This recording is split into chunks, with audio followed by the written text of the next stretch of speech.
오늘은 층간소음과 관련된 200만원과 3천만원에 대한 이야기를 해보려고 합니다. 앞에 200만원은 층간소음 피해를 본 사람이 윗집에 위자료로 법원 판결 받은 금액이고요. 뒤에 3천만원은 층간소음 보복을 하다가 윗집에 물어준 배상 판결금입니다. 자세한 내용 알아보겠습니다.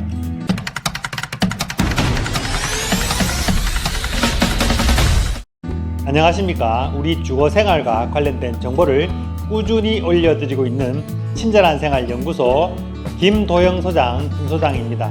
아파트에 살거나 관련된 업무를 하는 분이라면 평생 공짜인 채널 구독과 좋아요 눌러주세요.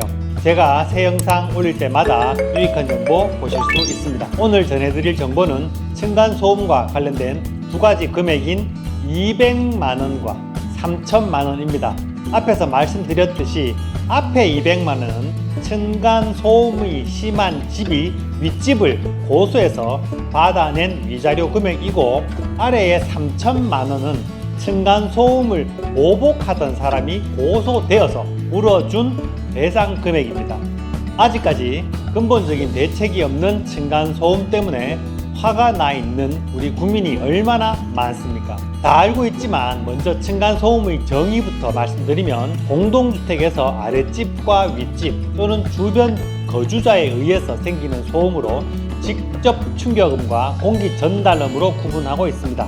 다만 욕실, 화장실 및 다용도실의 급배수로 인해 발생하는 소음은 제외됩니다.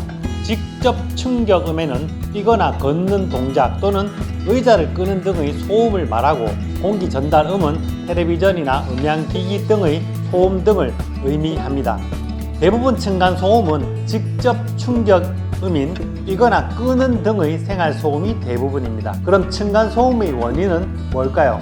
제가 올해 1월에 올려드렸던 지켜지지 않던 층간소음 건축 기준 사후 검사로 지켜질까? 라는 영상을 보면 한마디로 대한민국 대부분의 시공사가 건축 기준을 맞추지 않고 대충 집을 짓고, 층간소음 차단제를 인증해야 할 LH공사나 건설기술연구원이 가짜 합격증을 남발했고, 이를 사후에 감독해야 할 시청과 구청이 대충 준공검사를 해주는 바람에 온 국민이 오늘도 층간소음에 시달리고 있습니다. 방금 말씀드린 지켜지지 않던 층간소음 건축기준 사후검사로 지켜질까라는 영상은 지금 위쪽에 링크 나가고 있는데요. 지금 클릭하셔서 보고 오셔도 되고, 제 영상 다 보신 후에 아래쪽 설명란에도 링크를 남겨 놓겠으니 천천히 보셔도 됩니다. 2019년 감사원 발표에 따르면 시공이나 감독 모두 총체적 부실로 국민이 고통받고 있고 칼부림을 하고 있습니다. 정부에서는 지난 8월 4일 다시 법을 개정해서 층간소음 사전 인증이 아닌 사후 확인 제도까지 도입을 했습니다만, 그 규정을 보면 잘못된 시공이 발견되더라도 재시공이 아니라 손해배상과 보완시공 번고 정도에 그치고 있어 아직 여전히 국민의 눈높이와는 거리가 있습니다. 그럼 오늘 첫 장에서 말씀드린 200만원에 대해서 말씀을 드리면, 지금 규정으로는 층간소음이 심하면 아파트 관리사무소에 신고를 하도록 되어 있지만, 관리사무소는 소음 방지를 위해 번고하고 계도할 수 있지만 강제력이 없습니다. 다만 관리사무소의 권고나 계도 조치에도 불구하고 계속 층간소음을 발생시킬 경우 피해 입주민은 공동주택관리분쟁조정위원회나 환경분쟁조정법 제4조에 따른 환경분쟁조정위원회에 조정을 신청할 수 있습니다. 환경부가 발표한 소음 피해에 대한 배상 금액 기준은 피해 기간에 따라 다르긴 하지만 1인당 보통 52만원에서 88만 4천원 정도로 생각보다 약소합니다.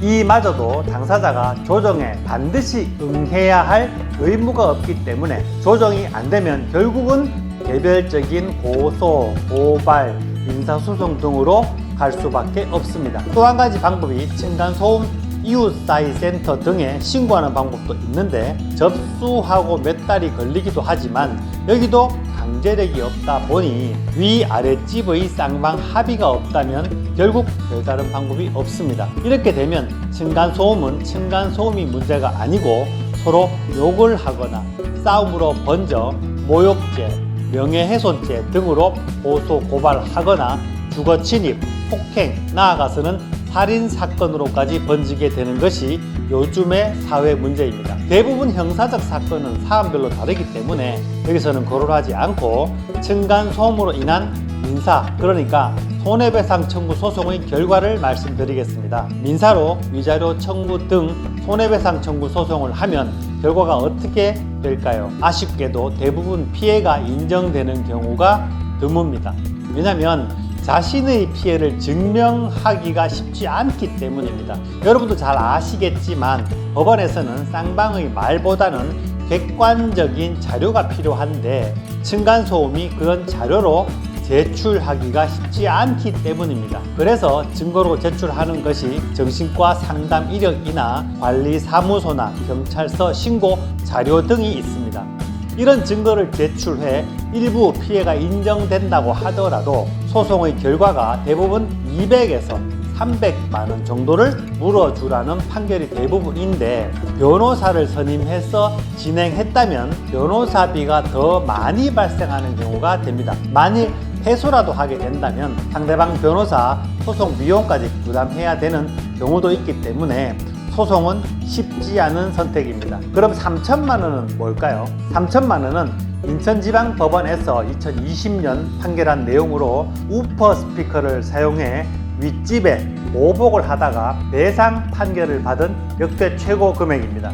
인터넷에 보면 우퍼 스피커를 구매하여 듣기 싫은 음악을 틀거나 목탁 소리, 총소리, 심하면 야구 영상을 틀어버리는 경우가 있는데 이들이 올린 후기에는 1년 동안 참다가 우퍼 스피커를 사용했더니 윗집이 참교육되어 발망치 소리가 바로 조용해졌습니다 라는 식의 글이 있습니다. 하지만 매우 위험한 발상입니다. 서울중앙지방법원이 밝힌 기준에 따르면 우퍼 스피커를 사용하는 것은 불법이고 찾아가서 초인종을 누르거나 현관문을 두드리거나 직접 들어가서 항의하는 것은 불법입니다. 하지만 천정을 두드리거나 전화나 문자로 항의하는 것은 아직까지는 적법합니다. 위에서 말씀드린 것처럼 올해 7월부터는 시공 완료 후 완공된 아파트에서 층간소음 측정을 해서 기준에 미달하는지 확인하겠다는 제도가 생겼습니다만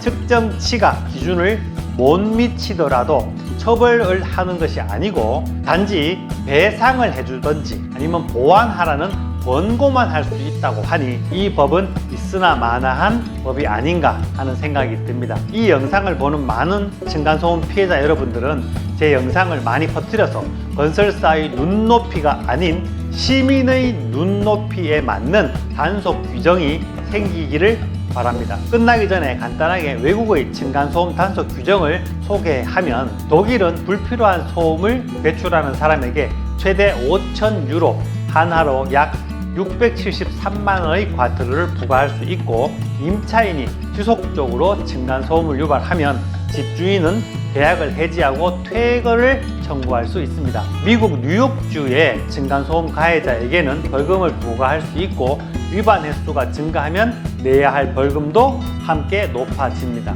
호주는 관리사무소에 신고하여 경고한 뒤에 나아지지 않으면 경찰을 불러서 벌금을 부과할 수 있는데 보통 200에서 400 호주 달러 하나로 17만원에서 34만원 정도를 부과할 수 있다고 합니다. 우리도 외국 사례를 참고해야 되지 않을까 하는 생각이 듭니다. 건축 기준이 강화된 만큼 단속도 강화되었으면 좋겠습니다. 오늘 내용 중 혹시 이해가 안 되는 부분이 있으면 아래에 댓글로 질문을 해주시면 답글을 달아드리도록 하겠습니다. 나가기 전에 좋아요와 구독 꼭꼭 눌러주시고요. 동모양 눌러서 알림 설정까지 해주시면 새 영상 올라오면 빨리 보실 수 있습니다. 제 영상은 여러분이 함께하는 밴드나 단톡방 또는 페이스북에 무단으로 올리셔도 아무 문제가 없습니다. 지금까지 친절한 생활 연구소 김도형 소장, 김 소장이었습니다. 그럼 다음 영상에서 만나요. 감사합니다.